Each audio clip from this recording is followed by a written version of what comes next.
High court के जजेस का अपॉइंटमेंट किस तरीके से होता है ये तो आप सभी लोगों ने अपनी एनसीईआरटी और पॉलिटी की एडवांस बुक्स में पढ़ा ही होगा। लेकिन एक और टॉपिक है हाईकोर्ट के जजेस के अपॉइंटमेंट से रिलेटेड जो बहुत ज्यादा जरूरी है और हाल ही में यहां पर सुप्रीम कोर्ट ने भी इसके बारे में कुछ गाइडलाइंस दी हैं और वो है कि जो रिटायर्ड हाईकोर्ट के जजेस होते हैं क्या उन्हें भी एडॉक जजेस की तरह टेम्परेरी पीरियड के लिए अपॉइंट किया जा सकता है। जी हां, जब भी ऐसा होता है कि हाई कोर्ट में अगर जजेस के अपॉइंटमेंट में देरी हो रही हो या फिर कुछ सीट्स वैकेंट हो गई हो या फिर कोई हाई कोर्ट का जज किसी भी एटसेट्रा कंडीशंस की वजह से अपनी ड्यूटी परफॉर्म ना कर पा रहा हो या फिर हाई कोर्ट के पास वर्कलोड बहुत ज्यादा हो गया हो या फिर वर्क बहुत ज्यादा पेंडिंग हो गया हो केसेस के नाम पर, तो इन सभी परिस्थितियों में एडॉक जजेस को हाई कोर्ट में अपॉइंट किया जा सकता है, वो भी एक टेम्पररी पीरियड के लिए। और इसकी क्या प्रोसेस होती है, क्या रिकमेंडेशन होता है, कौन कौन से सुप्रीम कोर्ट के केसेस निकले हैं, क्या ऐसे कोई एग्जांपल्स हैं हमारे पास जिसमें आज तक हम लोग देख चुके हैं कि एडॉक जजेस को अपॉइंट किया गया है, इन सभी चीजों को आज के इस वीडियो में हम डिटेल में और आसान भाषा में समझने की कोशिश करेंगे। Welcome to Chahal academy, this is Anubhav Dipani. तो अगर हम लोग यहां पर बात करें एडॉक जजेस के एक टेम्पररी अपॉइंटमेंट की, तो सीधे सीधे यहां पर सुप्रीम कोर्ट ने कहा है कि अगर आर्टिकल नंबर 224 ए की बात करें तो इसमें जो बेसिकली रिटायर्ड जजेस हैं उनको आप एडॉक जजेस बना सकते हो अगर परमानेंट अपॉइंटमेंट में किसी भी तरीके की देरी हो रही है। और इसी पर्टिकुलर सुप्रीम कोर्ट की रूलिंग को याद करते हुए 2021 में जो सुप्रीम कोर्ट का जजमेंट आया था इस पर्टिकुलर केस से रिलेटेड, उसके बारे में भी हम लोग डिटेल में समझने की कोशिश करेंगे। तो सबसे पहले जो एडॉक जजेस होते हैं आर्टिकल 224 ए के तहत इनका जो अपॉइंटमेंट होता है उसकी प्रोसेस को समझने की कोशिश करते हैं। देखिए, एक जो हाईकोर्ट का रिटायर्ड जज है वो भी एडॉक जजेस के रूप में अपॉइंट किया जा सकता है आर्टिकल नंबर 224 ए में। वैसे तो अगर हम लोग सुप्रीम कोर्ट और हाई कोर्ट की इंडिपेंडेंस की बात करें तो उसमें यह पॉइंट देखने को मिलता है कि अगर कोई भी एक बार जज रिटायर हो जाता है तो वो दोबारा जज नहीं बन सकता या फिर लीगल प्रैक्टिसेस भी नहीं कर सकता। लेकिन कुछ कंडीशंस हैं जहां पर एक्सेप्शंस हैं। अब मान लीजिए कि अगर एडॉक जजेस को यहां पर अपॉइंट करना है तो सबसे पहले यहां पर जो चीफ जस्टिस हैं हाईकोर्ट के, वो बेसिकली उस पर्टिकुलर जज का जिसके बारे में बात की जा रही है एडॉक जज के अपॉइंटमेंट के नाम पर, उन पर्टिकुलर पर्सन का यहां पर नाम सजेस्ट करते हैं या एडवाइस करते हैं और इसके बाद स्टेट लेवल का अप्रूवल चाहिए होता है। यानी कि उस नाम का प्रपोजल उस पर्टिकुलर स्टेट के चीफ मिनिस्टर के पास जाता है और फिर chief minister union law minister के पास उस पर्टिकुलर सिचुएशन को पहुंचाते हैं और फिर सेंट्रल लेवल पर इसका कंसल्टेशन होता है और union law minister chief justice of India को कंसल्ट करते हैं कि इन पर्टिकुलर पर्सन को हम एडॉक जज के रूप में अपॉइंट कर सकते हैं। लेकिन यहां पर एक चीज आपको यह देखनी पड़ेगी कि यहां पर एग्जीक्यूटिव का इंटरफेरेंस बिल्कुल नहीं होता। ये तो हम लोगों ने कंसल्टेशन या एडवाइस की बात की है, लेकिन अगर आपको फाइनल अपॉइंटमेंट करना है तो कॉलेजियम सिस्टम से ही करना पड़ेगा, क्योंकि अगर यूनियन लॉ मिनिस्टर या चीफ मिनिस्टर इसमें इन्वॉल्व पूरी तरीके से हो जाते हैं कंसल्टेशन की प्रोसेस के अलावा, तो ये सीधे सीधे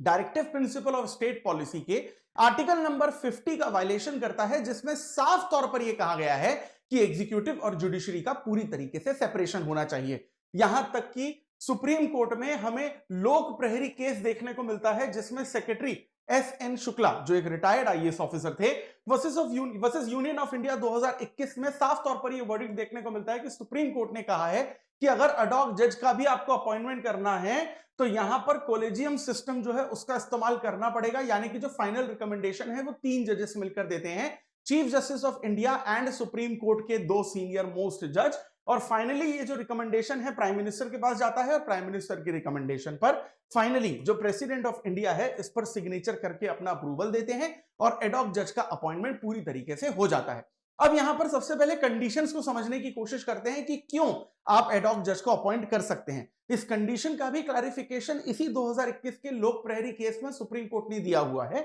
उदाहरण के तौर पर अगर यहां पर वैकेंसी जो है वो बेसिकली 20% से ज्यादा हो जाती है या फिर रेगुलर अपॉइंटमेंट जो है किसी भी तरीके से नहीं हो पा रहा है, क्योंकि जो अपॉइंटमेंट होता है उसमें करीबन करीबन कई बार 2 से 3 साल लग जाते हैं, या फिर अगर वर्कलोड बहुत ज्यादा बढ़ जाता है, इन द सेंस हाईकोर्ट के पास जितने टोटल केसेस हैं उन टोटल केसेस का 10% से ज्यादा अगर केसेस में पेंडिंग हो जाता है और वो पेंडिंग पीरियड 5 साल से ज्यादा हो जाता है, तो यहां पर बेसिकली एडॉक जज को अपॉइंट कर सकते हैं। और यहां पर आर्टिकल 224A जो है उसका इस्तेमाल किया जाता है। अब आपके दिमाग में ये सवाल आ रहा होगा कि जब इनका अपॉइंटमेंट कर ही रहे हो तो फिर किसी डिस्ट्रिक्ट जज, सबऑर्डिनेट जज या फिर किसी एडवोकेट को ही आप परमानेंटली हाईकोर्ट का जज बना देते हैं अपॉइंटमेंट करके। प्रॉब्लम यह है कि उसकी प्रोसेस थोड़ी सी लंबी होती है, कंसल्टेशन एडवाइजर प्रोसेस थोड़ी सी लंबी होती है, जिसमें आपको 2 से 3 साल का टाइम लगता है। अब यहां पर अगर ऑलरेडी आपके पेंडिंग केसेस 5 साल के हो चुके हैं और 3 साल आप फिर से वहां पर उनको लगाएंगे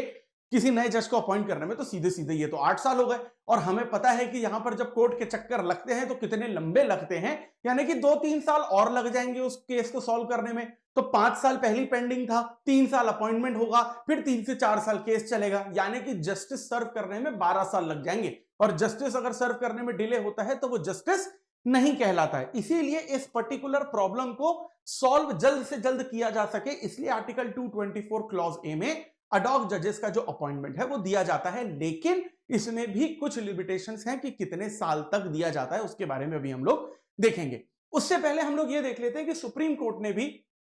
कुछ एडॉक जजेस के अपॉइंटमेंट के एग्जाम्पल दिए हुए हैं। उदाहरण के तौर पर 1972 में जस्टिस सूरज भान को मध्य प्रदेश हाईकोर्ट का एडॉक जज जो है सिर्फ 1 साल के लिए अपॉइंट किया गया था, क्योंकि इलेक्शन की पिटीशंस बहुत ज्यादा हो गई थी। दूसरे एग्जाम्पल के तौर पर जस्टिस पी वेणुगोपाल, इन्हें भी 1 साल के लिए 1982 में बेसिकली लाया गया था, क्योंकि इनका इस टाइम पे मद्रास हाईकोर्ट का जो वर्कलोड है बहुत ज्यादा हो गया था। 1 साल के लिए इनका टेन्योर बढ़ा दिया गया था। फिर वहीं अगर जस्टिस ओपी श्रीवास्तव की बात करें तो 2007 में भी इनको इलाहाबाद हाईकोर्ट का जो एडॉक जज है वो बनाया गया था, क्योंकि जो बहुत इंपॉर्टेंट केसेस हैं जैसे अयोध्या का केस जो है उस टाइम पे चल रहा था। ये कुछ एग्जांपल्स हैं जिसमें हाईकोर्ट के जजेस को ऑलरेडी यहां पर अपॉइंट किया गया था कुछ पर्टिकुलर टाइम पीरियड के लिए। अब एडॉक के जजेस के अलावा कुछ और अदर तरीके के अपॉइंटमेंट्स होते हैं, वो भी हम लोग समझने की कोशिश करते हैं जो हाईकोर्ट से रिलेटेड होते हैं। उदाहरण के तौर पर एक्टिंग चीफ जस्टिस, मान लीजिए कि आपके स्टेट में कोई हाईकोर्ट है, एक्टिंग चीफ जस्टिस जो है वो रिटायर हो चुके हैं, नए चीफ जस्टिस अभी बनने बाकी हैं, या फिर एक्टिंग चीफ जस्टिस बहुत ज्यादा बीमार पड़ चुके हैं, is unable to perform the duty. तो इसमें यह बोला गया है कि आर्टिकल नंबर 223 के तहत किसी भी एक हाईकोर्ट के जज को एक्टिंग चीफ जस्टिस जो है वो बनाया जा सकता है अलग अलग पर्टिकुलर सिचुएशन में, जैसे कि हाईकोर्ट के चीफ जस्टिस की सीट अगर वैकेंट हो चुकी है, या फिर वो बीमार है या पूरी तरीके से एब्सेंट है, तो इसमें प्रेसिडेंट क्या करते हैं, उस हाईकोर्ट के जो सीनियर मोस्ट जज रहते हैं, चीफ जस्टिस के बाद जो सीनियर मोस्ट जज हैं एक्सपीरियंस के नाम पर, उन्हें एक्टिंग चीफ जस्टिस यहां पर बना दिया जाता है। नंबर 2, दूसरा एक होता है एडिशनल जज। अब एडिशनल जज में आप क्या कर रहे हो कि मान लीजिए कि अगर आपके हाईकोर्ट में जजेस की जो टोटल संख्या है वो 30 है, 30 है, लेकिन इसके अलावा अगर आप एक और ऐड करते हो तो वो एडिशनल जज कहलाएगा। इसमें डिफरेंस समझ लीजिए। अगर हाईकोर्ट में मान लो आपके स्टेट हाईकोर्ट में फॉर एग्जांपल हाइपोथेटिकल डेटा है 30 जज हैं, 30 में से एक जज जो है वो बीमार पड़ चुके हैं, उनकी जगह कोई आप एक लेके आ रहे हो तो नंबर तो बढ़ा नहीं, तो ये एडॉक जज कहलाता है। लेकिन 30 के 30 प्रेजेंट है, अवेलेबल है, ड्यूटी परफॉर्म कर रहे हैं, उनके अलावा अगर आप 31वां 32वां 33वां लेकर आते हो तो वो एडिशनल जज कहलाता है। इसका भी प्रोविजन आर्टिकल नंबर 224 क्लॉज 1 में दिया हुआ है। और जो मैक्सिमम पीरियड है एडिशनल जज का अपॉइंटमेंट का, वो सिर्फ और सिर्फ बेसिकली 2 साल हो सकता है, और वो इसलिए क्योंकि जो वर्कलोड है वो बहुत ज्यादा बढ़ चुका है। फॉर एग्जांपल, इसके अलावा एक एक्टिंग जज भी होता है, इसका भी प्रोविजन आपको आर्टिकल 224 क्लॉज 2 में ही देखने को मिलता है, और इनका भी जो बेसिकली टेन्योर है वो टेम्परेरी होता है, मैक्सिमम 2 साल के लिए ही होता है। अगर वैकेंसी ज्यादा हो गई है या फिर जो वर्कलोड है वो बहुत ज्यादा हो गया, एलिजिबिलिटी इनकी सेम ही रहेगी कि कोई पर्सन हाईकोर्ट का जज बनने के लिए यहां पर क्वालिफाइड होना चाहिए। और इसका टेन्योर या लिमिटेशन याद रखिएगा, या तो मैक्सिमम 2 साल के लिए, या तो वो 62 का हो जाए एज में। इन दोनों में से जो चीज पहले आ जाएगी उसमें बेसिकली उनका रेस्ट्रिक्शन खत्म हो जाएगा। ठीक है, तो इसी पर्टिकुलर टॉपिक से रिलेटेड आपके सामने एक एमसीक्यू है, कोशिश करिएगा इसको सॉल्व करने की। सवाल है, with reference to the appointment of ad hoc जजेस in high courts under article 224 clause A of the constitution, consider the following statement. Number 1, ad hoc judges can only be appointed with the consent of both president and the retired judge. Number 2, ad hoc appointments are made for a fixed term of 5 years. The Supreme Court Collegium plays no role in recommending ad hoc judges appointment. इनमें से कौन सा statement आपको correct है, A B C या D? Comment section में इसका जवाब जरूर दीजिएगा। और इसी तरीके के इंपॉर्टेंट टॉपिक्स को आप डिटेल में और आसान भाषा में समझना और जानना चाहते हैं, जो आपकी यूपीएससी सिविल सर्विसेज एग्जामिनेशन की प्रिपरेशन को और आसान बना सकता है और आपके जीएस पेपर 2 के पॉलिटी के कंसेप्ट को और आसान तरीके से आपके सामने पेश कर सकता है, तो उसके लिए चहल एकेडमी के साथ लगातार जुड़े रहिए और इसी तरीके के कंटेंट को लगातार कंज्यूम करने के लिए do subscribe to Chahal academy YouTube channel. This is Anubhav Dipani signing off. I will see you in the next video. Thank you very much.